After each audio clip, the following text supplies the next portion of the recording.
Hello दोस्तों, स्वागत है आपका हमारे यूट्यूब चैनल मरीन वर्ल्ड में। दोस्तों, आज के इस वीडियो में मैं आप लोगों को बताऊंगा सीआईडी ऑफिसर कैसे बने और इसके बारे में पूरी जानकारी दूंगा आप लोगों को। दोस्तों, वीडियो में आगे बढ़ने से पहले मैं आपसे रिक्वेस्ट करना चाहूँगा कि अगर आपने अभी तक मेरा चैनल सब्सक्राइब नहीं किया है तो इसे ज़रूर सब्सक्राइब कर लीजिएगा और अगर वीडियो अच्छा लगे तो इसे शेयर ज़रूर कीजिएगा। तो चलिए दोस्तों, इस वीडियो को स्टार्ट करते हैं। समाज में सुरक्षा और कानून व्यवस्था कायम रखने की जिम्मेदारी पुलिस विभाग के ऊपर होती है। इसके अंतर्गत देश के सभी राज्यों में ये विभाग मौजूद होता है। कई बार कुछ गंभीर या जघन्य अपराध से संबंधित मामलों को हल करने के लिए पुलिस विभाग के अंतर्गत ऐसी विशेष शाखाएं मौजूद होती हैं जो इन मामलों को हल करने में पूर्णतः सक्षम होते हैं। इनमें से सीआईडी को पुलिस विभाग का वो महत्वपूर्ण अंग माना जाता है जो गंभीर अपराधों को सुलझाने के लिए काफ़ी सक्षम और जानी मानी संस्था के रूप में कार्य करता है। बहुत बार आप में से कुछ लोगों को सीआईडी ऑफिसर के रूप में कार्य करने की इच्छा होती है, पर सही जानकारी की तलाश में ऐसे लोग विभिन्न जानकारी के स्रोतों को ढूंढते रहते हैं। अगर आप भी सीआईडी ऑफिसर बनने की चाह रखते हैं तो इस वीडियो के द्वारा दी जाने वाली जानकारी आपके लिए काफ़ी महत्वपूर्ण होने वाली है। यहाँ हम आपको सीआईडी ऑफिसर बनने हेतु आवश्यक पात्रता, प्रक्रिया, विभिन्न परीक्षाएँ, सीआईडी के अंतर्गत मौजूद पद तथा सैलरी इत्यादि से संबंधित जानकारी देंगे, जिसे जानकर आपको भविष्य में मार्गदर्शन के तौर पर लाभ होगा। अब हम सीआईडी ऑफिसर के फुल फॉर्म के बारे में जान लेते हैं। यहाँ आप जानेंगे कि सीआईडी शब्द का फुल फॉर्म आखिर क्या होता है, क्योंकि बहुत सारे लोगों को अक्सर इस बात को जानने की इच्छा रहती है। आपको बता दें कि सीआईडी का फुल फॉर्म होता है क्रिमिनल इन्वेस्टिगेशन डिपार्टमेंट, जिसका हिंदी में अर्थ होता है अपराध जांच विभाग।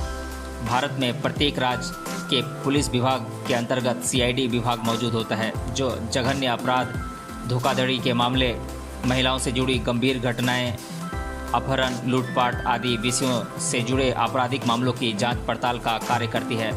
वैसे तो सीआईडी विभाग में निम्न स्तर से लेकर उच्च स्तर के अफसर के पद मौजूद होते हैं, जिस हेतु आवश्यक पात्रताएं तथा सैलरी इत्यादि भी भिन्न भिन्न होती हैं। आगे हम इन सभी विषयों पर चर्चा करेंगे, जिसमें आपको इन सभी बातों की जानकारी दी जाएगी। अब हम सीआईडी ऑफिसर बनने की विभिन्न प्रक्रियाओं के बारे में जान लेते हैं। तो इसके अंतर्गत दो प्रक्रियाओं के तहत सीआईडी ऑफिसर बना जा सकता है, जैसे कि कक्षा 12वीं के बाद सीआईडी ऑफिसर बनने की प्रक्रिया या फिर ग्रेजुएशन के बाद सीआईडी ऑफिसर बनने की प्रक्रिया। अब हम कक्षा 12वीं के बाद सीआईडी ऑफिसर कैसे बना जाता है, इसके बारे में हम जान लेते हैं। जो भी छात्र कक्षा 12वीं को उत्तीर्ण कर चुके हैं, उन्हें अगर सीआईडी विभाग में कार्य करना है तो सर्वप्रथम ऐसे लोगों को राज्य सरकार के अंतर्गत पुलिस विभाग में कांस्टेबल के रूप में परीक्षा उत्तीर्ण करना आवश्यक होता है। इसके पश्चात कुछ मानदंडों को पूरा करने वाले लोगों को सीआईडी में शामिल होने का अवसर प्राप्त हो जाता है। तो हम इन मानदंडों को एक एक कर जान लेते हैं। ऐसे इच्छुक उम्मीदवार को भारत का नागरिक होना अनिवार्य होता है। उम्मीदवार को न्यूनतम 2 साल तक पुलिस विभाग में वर्दी पहनकर कांस्टेबल के रूप में कार्य किया हुआ होना चाहिए। इच्छुक उम्मीदवार की न्यूनतम आयु 20 साल तो अधिकतम आयु 27 साल होना अनिवार्य होता है। यहाँ पर अन्य पिछड़े वर्ग को 3 साल की तो अनुसूचित जाति के लोगों को 5 साल की आयु सीमा में छूट दी जाती है। पुरुष उम्मीदवार की लंबाई न्यूनतम 165 सेंटीमीटर तथा महिला उम्मीदवार की न्यूनतम लंबाई 150 सेंटीमीटर होना अनिवार्य होता है। यहाँ पर पुरुष उम्मीदवार के सीने की चौड़ाई आमतौर पर 76 सेंटीमीटर होना अनिवार्य होता है। वहीं सीना फुलाने के बाद 5 सेंटीमीटर की चौड़ाई अपेक्षाकृत होती है। और इन सभी मानदंडों को पूरा करने वाले उम्मीदवार को पुलिस विभाग में कार्य करते समय क्रिमिनोलॉजी की परीक्षा को उत्तीर्ण करना आवश्यक होता है।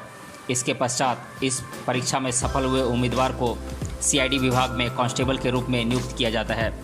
यहाँ आपको ये महत्वपूर्ण बात समझना आवश्यक है कि जिन सभी लोगों को की अधिकतम शिक्षा कक्षा 12वीं उत्तीर्ण है, उनको सीआईडी में कांस्टेबल या असिस्टेंट इंस्पेक्टर पद पर नियुक्त किया जाता है।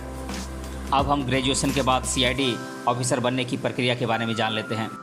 यहाँ पर हम आपको बता दें कि जो भी छात्र किसी भी शिक्षा धारा से स्नातक की डिग्री को उत्तीर्ण कर चुके हैं या फिर क्रिमिनोलॉजी विषय के साथ स्नातक की परीक्षा उत्तीर्ण हैं, वे सभी सीआईडी में उच्च स्तर के ऑफिसर के रूप में कार्य कर सकते हैं, जिस हेतु कुछ विकल्प आपके पास होते हैं, जैसे कि संघ लोक सेवा आयोग के परीक्षा के द्वारा चयन, या फिर पुलिस विभाग के अंतर्गत जो परीक्षा होती है उसके द्वारा चयन, या फिर एसएससी सीजीएल के द्वारा सीआईडी सब इंस्पेक्टर पद के चयन इस तरह से ये 3 विकल्प होते हैं आपके पास सीआईडी में ऑफिसर बनने के।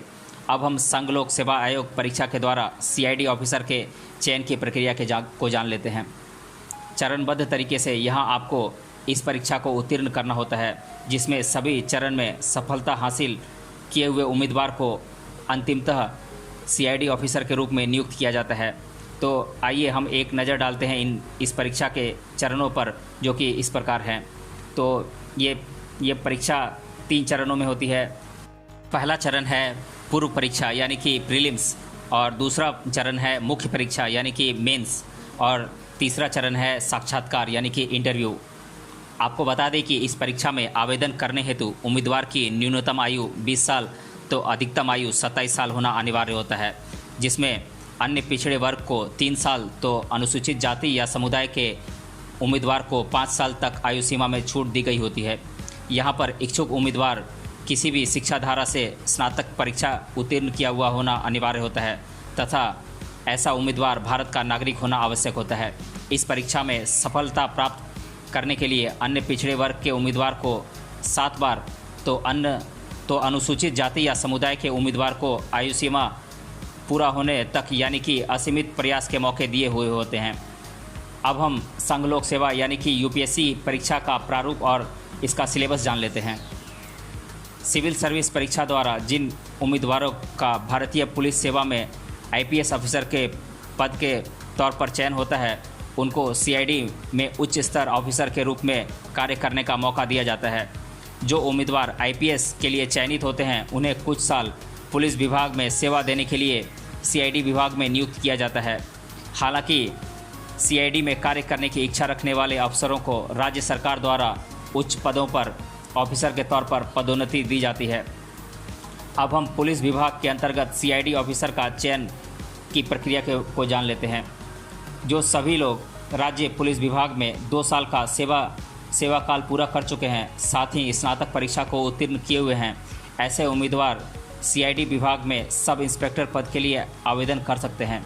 यहाँ पर ऐसे उम्मीदवारों को क्रिमिनोलॉजी की परीक्षा में उत्तीर्ण करना होता है, जिसके पश्चात सफलता प्राप्त उम्मीदवारों को सीआईडी में सब इंस्पेक्टर पद पर नियुक्त किया जाता है।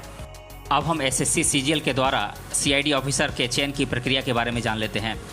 Staff selection commission combined graduation level परीक्षा के अंतर्गत सीआईडी में सब इंस्पेक्टर पद के लिए उम्मीदवारों का चयन किया जाता है, जिसके लिए उम्मीदवार को न्यूनतम स्नातक डिग्री परीक्षा को उत्तीर्ण किया हुआ होना चाहिए। कुल 3 चरणों में इस परीक्षा का आयोजन किया जाता है, जिसे टीयर 1, टीयर 2 और टीयर 3 कहा जाता है। यहाँ पर टीयर 1 के लिए 200 अंक, टीयर 2 के लिए 400 अंक, वहीं टीयर 3 के लिए साक्षात्कार का चरण होता है जो कि 100 अंक का होता है। अब हम एसएससी सीजीएल परीक्षा का शिक्षाक्रम यानी कि सिलेबस जान लेते हैं। तो पहले हम जान लेते हैं टीयर 1 के बारे में, जो कि 200 अंकों का होता है और इसमें 2 घंटे का समय मिलता है।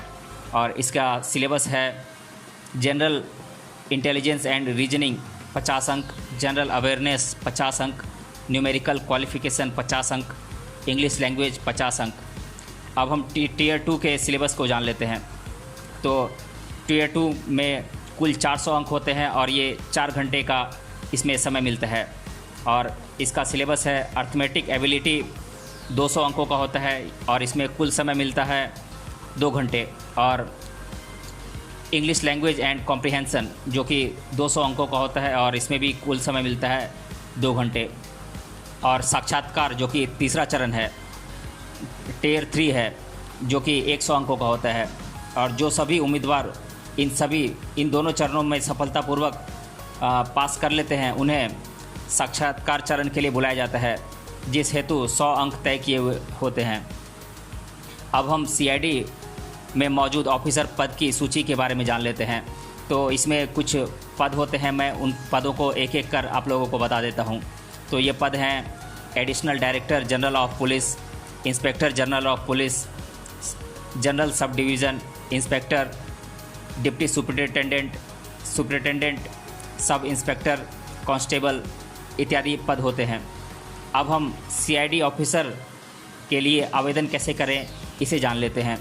जैसा कि इन सभी हमने पहले आपको बताया कि सीआईडी ऑफिसर बनने के लिए या तो आप राज्य पुलिस सेवा में 2 साल कार्य करने के बाद सीआईडी ऑफिसर के तौर पर कार्य कर सकते हैं, या फिर स्टाफ सिलेक्शन कमीशन के अंतर्गत परीक्षा उत्तीर्ण कर कार्य कर सकते हैं। इसके अलावा संघ लोक सेवा आयोग यानी कि यूपीएससी के परीक्षा के द्वारा आईपीएस के लिए चयन प्राप्त कर आप सीआईडी ऑफिसर के तौर पर कार्य कर सकते हैं।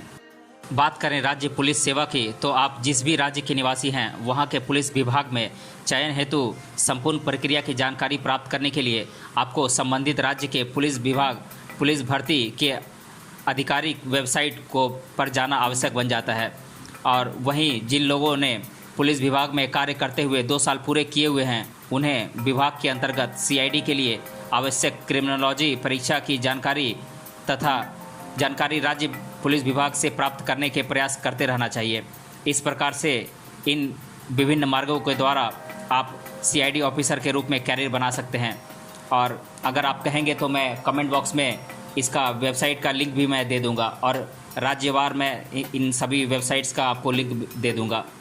अब हम जान लेते हैं सीआईडी ऑफिसर को दी जाने वाली सैलरी के बारे में। यहाँ पर हम आपको विभिन्न सीआईडी ऑफिसर को दी जाने वाली सैलरी का ब्यौरा देंगे, जो कि इस प्रकार है। पुलिस ऑफिसर को लगभग सालाना लगभग 7,80,000 रुपये सैलरी मिलती है। फ्रॉड इन्वेस्टिगेटर को लगभग सालाना 8 लाख रुपये सैलरी मिलती है और पैरालीगल ऑफिसर्स को लगभग सालाना 7,10,000 रुपये की सैलरी मिलती है। वहीं कांस्टेबल को सालाना लगभग 2,50,000 रुपये की सैलरी मिलती है। Additional director general of police को सालाना लगभग 9 से 10 लाख रुपए की सैलरी मिलती है और सब इंस्पेक्टर के पद पर कार्य करने वाले लोगों को सालाना लगभग 6 लाख रुपए की सैलरी मिलती है और सीआईडी इंस्पेक्टर को लगभग 7 लाख रुपए तक की सैलरी मिलती है। अब हम सीआईडी के विभिन्न परीक्षाओं हेतु आवश्यक किताबों को जान लेते हैं। ये किताबें हैं logical and analytical reasoning by A K. Gupta, objective general English by A P. Bakshi और objective arithmetic by Rajesh Varma, master guide SSC CGL Arihant publication की ये बुक आती है और quantitative aptitude and logical reasoning R S. Agarwal की किताब आती है ये, और एसएससी मैथमेटिक्स राकेश यादव की किताब आती है ये, लूसेंट जनरल नॉलेज जो कि आप सभी जानते ही हैं, और ऑब्जेक्टिव अर्थमेटिक आर.एस. अग्रवाल की किताब आती है, और governance in India M Laxmikanth की किताब आती है ये, और India struggle for independence Bipin Chandra की किताब है ये, और इंडिया एंशिएंट पास्ट राम शरण शर्मा की किताब है ये, और geography of India Majid Hussain, और इंडिया आफ्टर गांधी रामचंद्र गुहा की ये किताब है, और the Indian economy Sanjeev Verma की ये किताब है, और भारतीय कला और संस्कृति नितिन संघानिया की ये किताब है। तो ये सारी किताब काम आते हैं इस सीआईडी के परीक्षा हेतु। अब हम छात्रों के द्वारा सीआईडी ऑफिसर के बारे में अधिकतर बार पूछे जाने वाले सवालों को देख लेते हैं। पहला प्रश्न है, क्या सीआईडी ऑफिसर को पुलिस यूनिफॉर्म पहनना अनिवार्य होता है? तो मैं बता दूं कि ये ज़रूरी नहीं है। और दूसरा प्रश्न है, जो लोग पहले से पुलिस विभाग में कार्य कर रहे हैं उन्हें सीआईडी ऑफिसर के रूप में नियुक्त होने हेतु कितने वर्षों तक का सेवा काल पूरा करना होता है? तो मैं बता दूं कि ये तय सीमा है 2 साल। और तीसरा प्रश्न है, सीआईडी का फुल फॉर्म क्या होता है? तो मैं बता दूं कि सीआईडी का फुल फॉर्म होता है क्राइम इन्वेस्टिगेशन डिपार्टमेंट। और चौथा प्रश्न है, क्या कक्षा 12वीं उत्तीर्ण उम्मीदवार सीआईडी में कार्य कर सकते हैं? ऐसे उम्मीदवार को कौन से पद पर नियुक्त किया जाता है?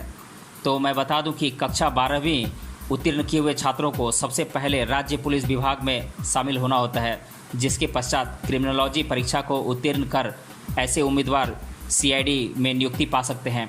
ऐसे उम्मीदवारों को सीआईडी में कांस्टेबल पद पर नियुक्त किया जाता है। और पांचवा प्रश्न है, भारत में सीआईडी की शुरुआत कब और किसने की थी? तो मैं बता दूं कि साल 1902 में ब्रिटिश सरकार के द्वारा भारत में सीआईडी की शुरुआत की गई थी, जिसका बाद में देश के विभिन्न राज्यों में विभिन्न अपराधों से संबंधित जांच पड़ताल हेतु विस्तार किया गया। तो इस तरह अब तक आपने सीआईडी पद से जुड़ी विभिन्न पहलुओं के बारे में जानकारी प्राप्त की, जिसमें हमने आपको सभी आवश्यक बातों के बारे में बताया। आशा है कि दिए हुए जानकारी को जानने के बाद आपको काफ़ी अच्छा लगा होगा और साथ ही इस जानकारी का आपको भविष्य में लाभ भी होगा।